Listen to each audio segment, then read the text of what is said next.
What's going on, guys? Anthony here with a little DIY project today. I've got 80 psi of water coming from my main line here from my house, so I have lots of pressure, and I want to set up a high pressure, high volume hose system so that in the event that I need to wet something down or there's a fire or something like that, you have a lot of pressure in order to take care of whatever's going on at your house. I live right next to Laguna Canyon Wilderness. So right here you can see we have a 3/4 inch spigot, but you can see just how narrow this is, and if you look on the inside of here, you'll notice that the orifice is tiny.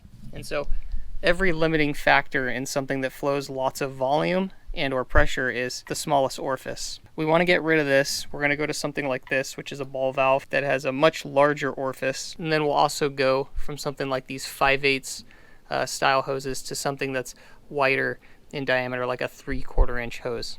We're going to test some flow rates on the stock setup here with the stock spigot and a 5/8 hose. We'll also check the pressure. We're going to install our new unit, and we're going to do the same thing, check our flow rates and our pressure. And I'm going to show you with a nozzle just how far we shoot water before and just how far we shoot water after. So let's get to it. With the water all the way on, our pressure is just above 80 psi. This is obviously going to go lower the longer your hose is. Okay, we're going to test flow pressure. Okay guys, I've got a 5-gallon jug here.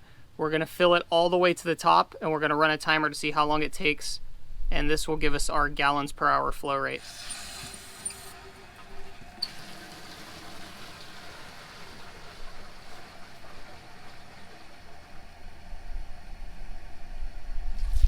Timer stopped 33.79 seconds. Stock setup in 33.79 seconds. Let's see what that looks like just holding the hose by itself.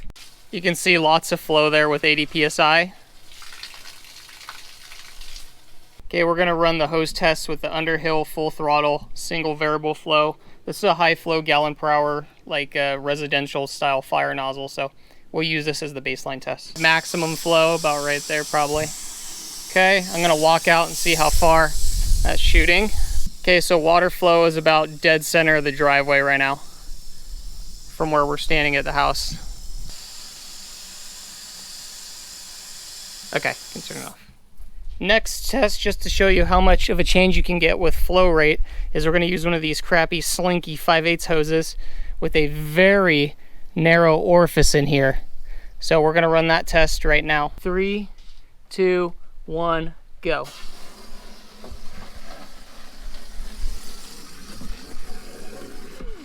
Can tell that this is obviously going much slower now. We've already hit 37 seconds. And we're not even halfway.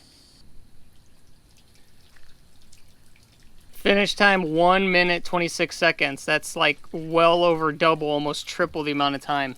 So now we'll show you just the flow of the regular hose. You can see just how terrible that really is. The water is super fickle. It's not flowing very well because there's so much resistance. We can tell the pressure is terrible now. And our distance is about, our max distance is maybe to here. So these slinky hoses, well, there's a reason why you just don't use them if you need gallons per hour output. Okay guys, I want to show you just why your flow rates suck so bad sometimes. Regardless of your pounds per square inch of pressure, right, whether you're 50, 60, 70, or 80, your flow in gallons per minute is hugely going to depend on the spigot. And that's because the orifice inside the spigot, whether it's big or small, is going to dictate how much water can flow through at any given amount of time. Look just how small that hole is. That is the tiny pencil-sized hole that water is going to flow through from your main water line. And it's going to be restricted by that small little orifice. That is tiny. If you look on this side, well, sure, it looks maybe a little bigger, but your gallons per minute, your flow, is going to be dependent upon your largest restriction, which is going to be here in the spigot. So this is why I got rid of this setup here, and I'm going to show you what we went to. This is what we went to. So this is, again, the same size. This is still a 3/4 inch, same size. However, look at the difference in our orifice. That's almost the same size as the 3/4 inch adapter, so that's probably around 5/8 of an inch, as opposed to the pencil size hole on the one in my left hand. So as you can see, this now has the ability to flow way more water Gallons per minute you flow is going to depend on the pressure coming into your home. Obviously, it is pressure dependent, but all things considered equal, having this will allow me to flow way more water, and that gets way more water onto the ground, onto a fire, onto whatever we're trying to do. So that's why we upgraded to this. Okay, we've got our new 3/4 inch high flow ball valve on here, and we're gonna test the same 5-gallon jug filled to the rim, and we're gonna time it. In 3, 2, 1, go.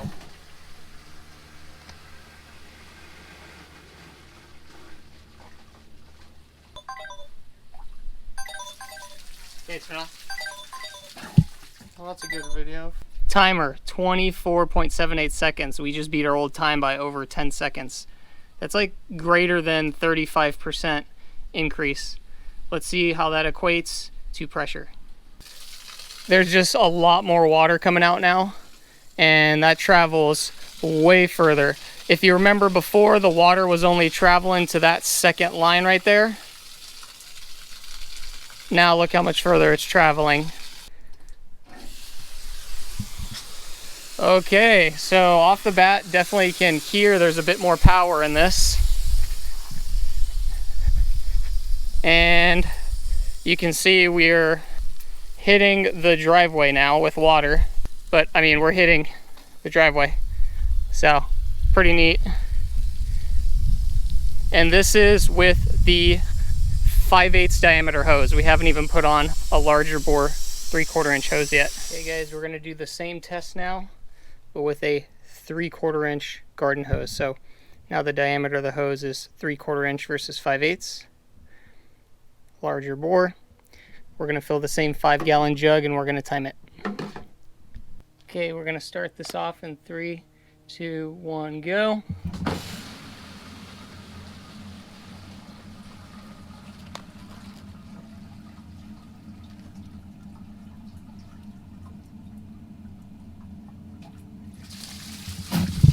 Alright, we did that in a time of 12.83 seconds. So again, much faster than the previous test. Now we'll show water volume here. Huge stream. Tons of water volume coming out the end of the tube. Just to be clear, I can't do the same test as before because I'll shoot well over the truck, and I don't want to get that truck wet. So just so you're aware, this does shoot way farther than the other previous tests we've done. So let's go ahead and set this up. Just gonna set it up here on the camera real quick.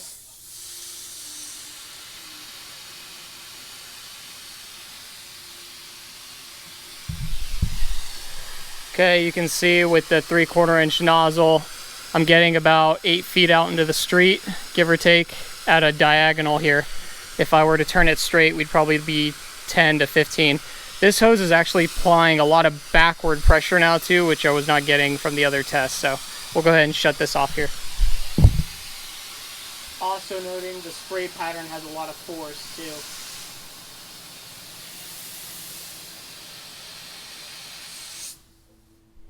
So if you remember before from our tests, we were barely just sort of dribbling water onto the concrete. And then in the test before that, we were just barely hitting sort of right here. Well, with this test, you're getting water well out into the street here at a diagonal. So if we were to straighten this out, we'd probably be getting water like out to here.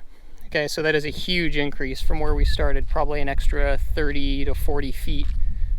And pressure-wise, I mean, it's up there, that's for sure. So definitely a good improvement if you want to get your gallons per hour up, and if you want to get your pressure to basically maximize the flow that you get. This is how you do it. You're going to want to get a 3/4 inch ball valve like this instead of using a twist spigot. Okay, you're going to want to use a 3/4 inch hose that's got a 3/4 inch inside diameter. So that's very important, not just the threads, but the hose diameter itself. And you want to get a good quality nozzle like I have here. So this is expensive for a hose nozzle. You know, you're looking at $65 to $75 for something like this versus a, you know, $12 store-bought one like this. But you're going to reap the benefits if that's what you want to use. You know, if you want to get distance out of the product, then that's what you're going to have to pay. So I'm very excited to use this. Looks like it's going to work really well for my application. And I hope you guys like the video. I'm going to do a review on this coming up here, so like, share, and subscribe, and stay tuned for that. We'll see you on the next adventure.